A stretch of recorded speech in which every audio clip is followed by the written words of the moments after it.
সুতরাং এই ইমাম মুয়াজ্জিন ভাড়া করাতে কোনো কল্যাণ নেই, শুধু ক্ষতি ক্ষতি আর ক্ষতি। আর ইমাম মুয়াজ্জিন ভাড়া করা বন্ধ করে দিলে কোনো ক্ষতি নেই, শুধু কল্যাণ কল্যাণ আর কল্যাণ। ইমামতি করে টাকা নেওয়া যাবে না, এই মর্মে পবিত্র কোরআনে কোনো আয়াত নেই। সুতরাং এটা সরাসরি বলা যাবে না যে ইমামতি করে টাকা নেওয়া হারাম।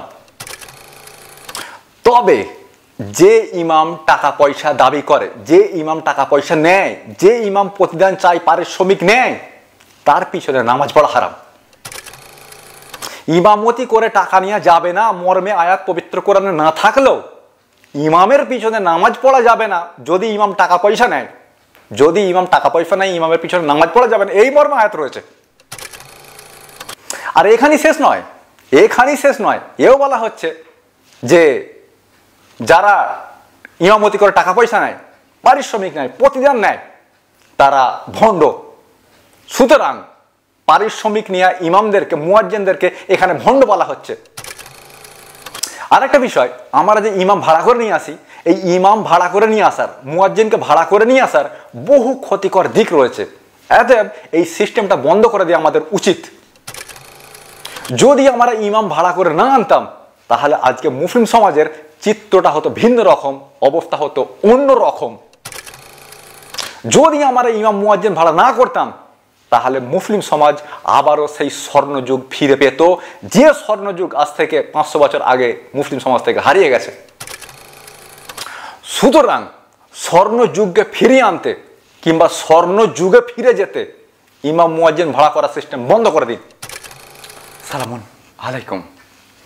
আমাদের একজন ভাই, তিনি সম্ভবত বাংলাদেশি, তো ভাইয়ের নাম হলো মেহেদি হাসান।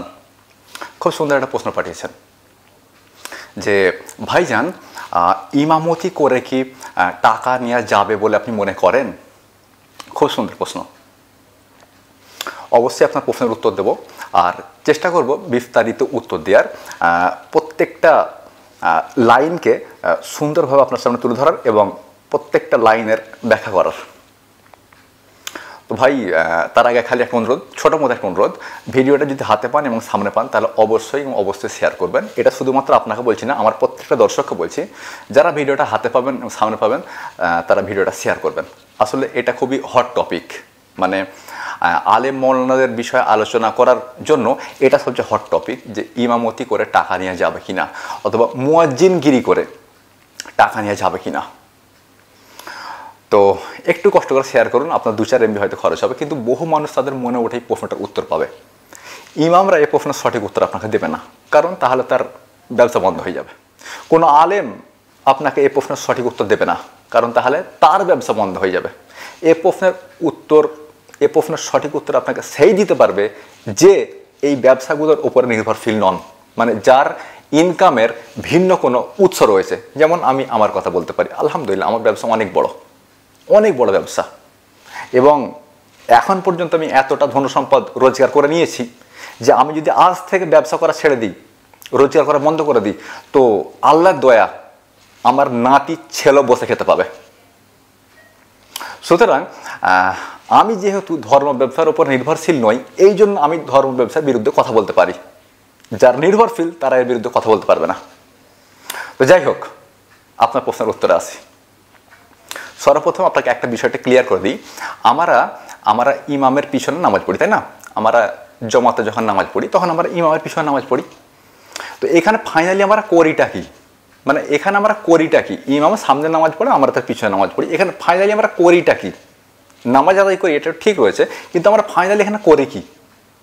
আমরা ফাইনালি এখানে ইমামের অনুসরণ করি, তাই নয় কি? ইমাম বসলে আমরা বসি, ইমাম সিজদা করলে আমরা সিজদা করি, ইমাম উঠলে আমরা উঠি, ইমাম রুকু করলে আমরা রুকু করি। সুতরাং আমরা এখানে ফাইনালি ইমামের অনুসরণ করি। পবিত্র কোরআনে এমন কোনো আয়াত নেই যেটা বলছে যে ইমামতি করে টাকা নেওয়া যাবে না। পবিত্র কোরআনে এমন কোনো আয়াত নেই যেটা বলছে যে ইমামতি করে টাকা নেওয়া যাবে না। এমন কোনো আয়াত পবিত্র কোরআনে নেই। আমি 3বার বললাম যাতে করে পয়েন্ট আপনি নোট করতে পারেন। অনেকেই এ সম্পর্কে কথা বলেন, কিন্তু আমার মতে এত সুস্পষ্ট ভাষায় কেউ আপনাকে বলবে না। পবিত্র কোরআনে এমন কোনো আয়াত নেই যেটা বলছে যে ইমামতি করে টাকা নেওয়া যাবে না। প্রশ্ন হবে, তাহলে নিলে সমস্যাটা কোথায়? সমস্যাটা একটু ভিন্ন জায়গায়। প্রশ্ন হবে, সমস্যাটা কোথায়? আমরা নামাজে কি করি? আমরা নামাজে ইমামের অনুসরণ করি, তাই না?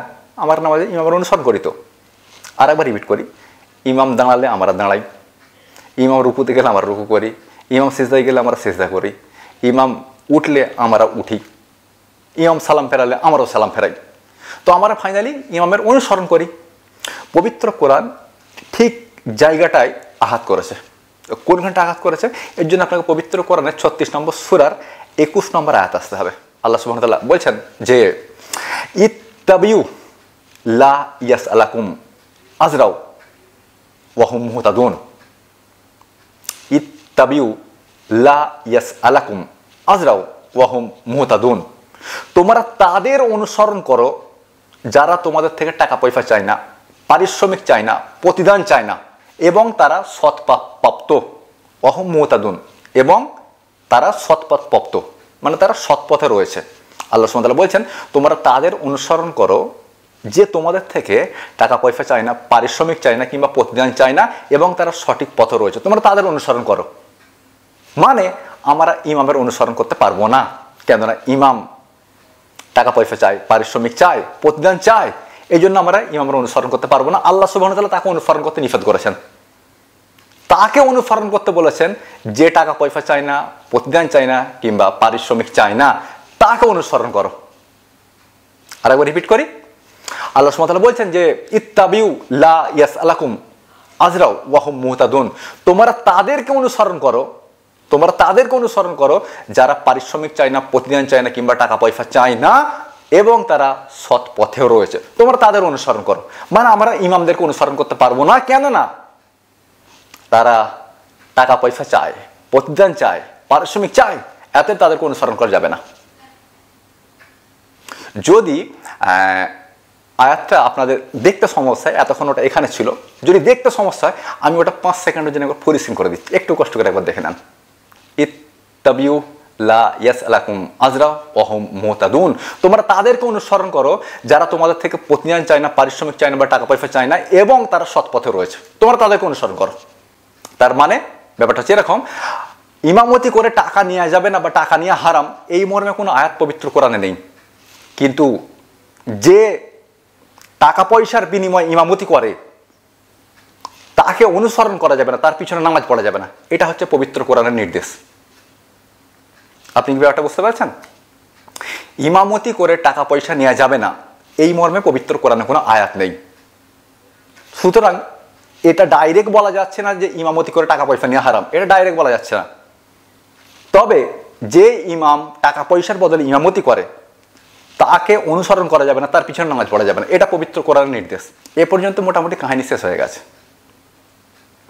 এর পরের যে বিষয়টা রয়েছে সেটা হচ্ছে এটা যে মুহাম্মদ সাল্লাল্লাহু আলাইহি ওয়াসাল্লামকে এই মর্মে কি কোনো নির্দেশনা দেওয়া হয়েছিল? তো এই প্রশ্নের উত্তর হ্যাঁ, এই সম্পর্কে মুহাম্মদ সাল্লাল্লাহু আলাইহি ওয়াসাল্লামকে নির্দেশনা দেওয়া হয়েছিল। পাবো কোথায়? মানে এটা পাবো কোথায়? পবিত্র কোরআনে এটা পাবো কোথায়? এর জন্য আপনাকে 38 নম্বর সূরায় আসতে হবে। 38 নম্বর সূরা, সূরা সাদ, আয়াত নাম্বার সম্ভবত 86। আল্লাহ সুবহানাহু ওয়া তাআলা মুহাম্মদ সাল্লাল্লাহু আলাইহি ওয়াসাল্লামকে উদ্দেশ্য করে বলছেন আপনি মানুষদেরকে বলে দিন। তো কি বলতে হবে? কুল, মানুষদেরকে বলুন। তো বলতে কি হবে? মা আসআলুকুম আলাইহি মিন আজরিউ ওয়া মা আনা মিনাল মুতাকাল্লিফিন। খুব সুন্দর আয়াত। আল্লাহ সুবহানাহু ওয়া তাআলা বলছেন যে আপনি মানুষদেরকে বলুন আমি তোমাদের থেকে কোনো প্রতিদান চাই না, ওয়া মা আনা মিনাল মুতাকাল্লিফিন, কেননা আমি কোনো ভণ্ড নই। তাহলে আয়াতটার মানে কি দাঁড়ালো যে যেহেতু আমি ভণ্ড নই সেই জন্য আমি তোমাদের থেকে কোনো প্রতিদান চাই না, অথবা আমি তোমাদের থেকে এই জন্য প্রতিদান চাই না কারণ আমি কোনো ভণ্ড নই। তার মানে দাঁড়ালো এটা যে প্রতিদান চায়, পারিশ্রমিক চায়, সে মূলত ভণ্ড। যে প্রতিদান বা পারিশ্রমিক চায় সে মূলত ভণ্ড। আমি তোমাদের থেকে কোনো প্রতিদান চাই না কেননা আমি ভণ্ড নই। তার মানে যে প্রতিদান চায় সে ভণ্ড, যে পারিশ্রমিক চায় সে ভণ্ড। তার মানে একজন ইমামকে এখানে ইনডাইরেক্টলি ভণ্ড বলা হচ্ছে, কেননা সে পারিশ্রমিক চায়, প্রতিদান চায়, সে টাকা পয়সা চায়, এতএব সে ভণ্ড। এই একই বক্তব্য রয়েছে পবিত্র কোরআন আরো বেশ কয়েক জায়গায়। তার মধ্যে 25 নম্বর সূরা ফুরকানের 57 নম্বর আয়াতে একই ধরনের বক্তব্য আছে। কুল, আপনি মানুষদেরকে বলে দিন মা আসআলুকুম আলাইহি মিন আজরিন, আমি তোমাদের থেকে কোনো প্রতিদান চাই না। এই একই বক্তব্য একটু ভিন্ন শব্দে পবিত্র কোরআনে রিপিট হয়েছে 6 নম্বর সূরার সম্ভবত 90 নম্বর আয়াত। আমি তোমার থেকে কোনো প্রতিদান চাই না। 6 নম্বর সূরা সম্ভবত আনাম, আয়াত নাম্বার সম্ভবত 90। এছাড়াও পবিত্র কোরআনের 34 নম্বর সূরা সাবা, আয়াত নাম্বার 47-এ খুব সুন্দর একটা বক্তব্য রয়েছে। আল্লাহ সুবহানাহু ওয়া তাআলা মুহাম্মদ সাল্লাল্লাহু আলাইহি ওয়াসাল্লামকে আল্লাহ সুবহানাহু ওয়া তাআলা বলছেন, ইন আজরিয়া ইল্লা আলাল্লাহ, ইন আজরিয়া ইল্লা আলাল্লাহ। আমার প্রতিদান তো আল্লাহ সুবহানাহু ওয়া তাআলার কাছে। আমি তোমার থেকে কোনো প্রতিদান চাই না। আমি তোমার থেকে কোনো প্রতিদান চাই না, কেননা আমার প্রতিদান আল্লাহ সুবহানাহু ওয়া তাআলার কাছে।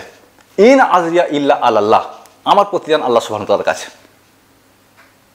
এবার পুরো বক্তব্যটা আপনার সামনে পরিষ্কার হয়ে গেছে। মানে আমি এত কটা আয়াত পেশ করার পর আপনার সামনে নিশ্চয়ই পুরো বক্তব্যটা পরিষ্কার হয়ে গেছে যে ইমাম টাকা নিতে পারবে না, ইমামের টাকা নেওয়া হারাম, এই মর্মে কোনো আয়াত নেই। তবে যে ইমাম টাকা পয়সা নিয়ে নামাজ পড়ায় তার পিছনে নামাজ পড়া যাবে না।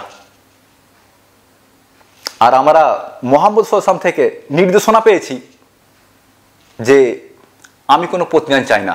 এতএব আমাদের উচিত কোনো প্রতিদান না চাওয়া, আমাদের উচিত কোনো প্রতিদান না চাওয়া। আমি কোনো প্রতিদান চাই না, কেননা আমি ভণ্ড নই। তার মানে যে প্রতিদান চাই সে ভণ্ড।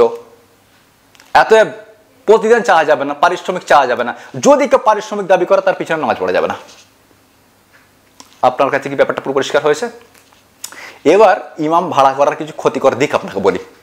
আমরা একজন ইমামকে ভাড়া করে চলে আসি, এর সবচেয়ে প্রথম যে ক্ষতিকর দিকটা আমাদের সামনে ফুটে ওঠে, ইমাম তার বউকে আনতে পারে না, বা মুয়াজ্জিন তার বউকে আনতে পারে না। ইমাম বা মুয়াজ্জিন তাদের বউকে আনতে পারে না। তারা এখানে 1.5 মাস 2 মাস একটানা রয়ে যায়, 2 মাস 3 মাস পরে 1 সপ্তাহের জন্য হয়তো বাড়ি যায়। এতে করে তার যৌন চাহিদাটা পূরণ হয় না।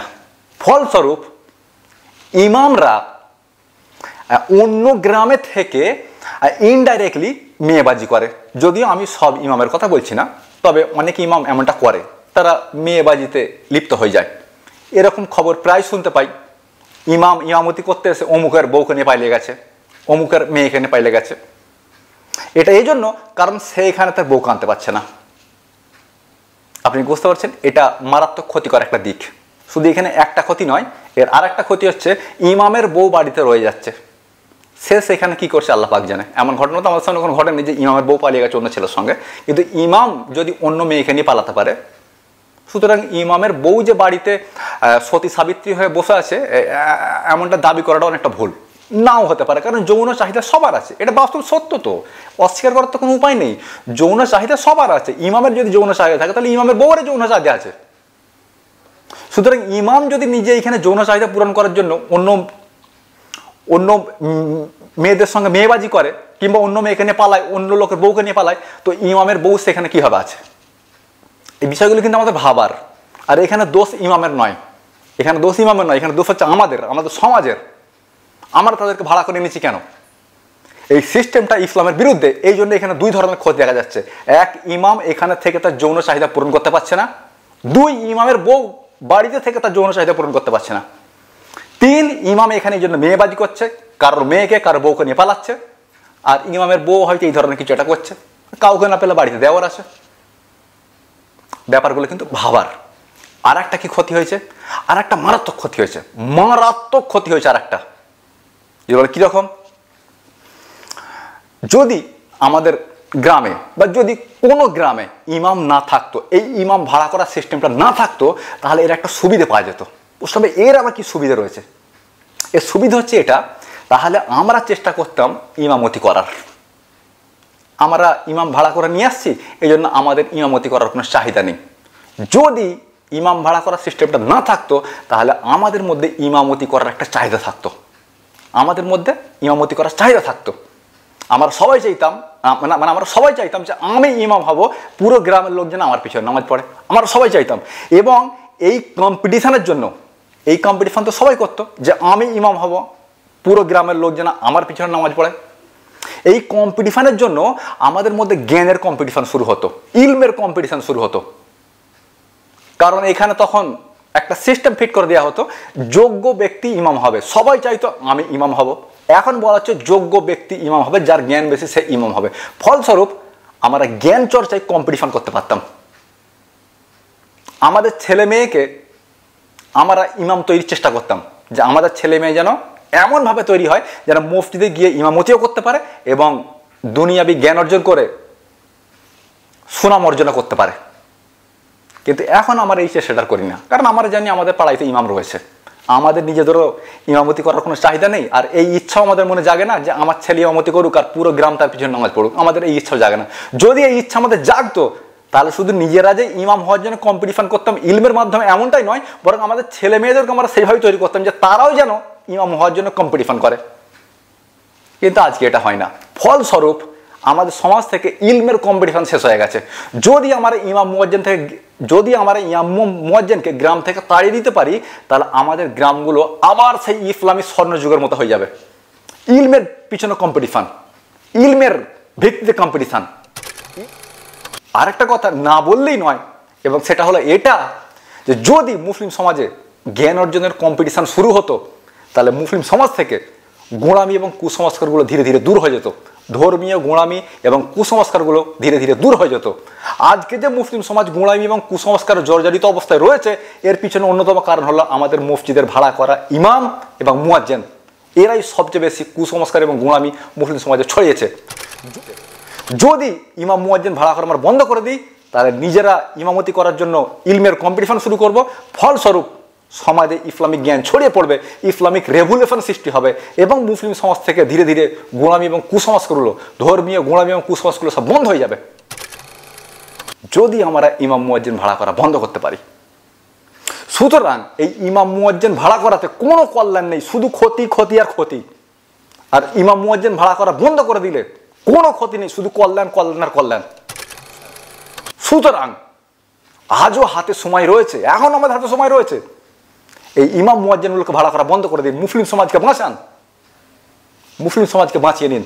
মুসলিম সমাজ ধ্বংসের কাতারে দাঁড়িয়ে আছে।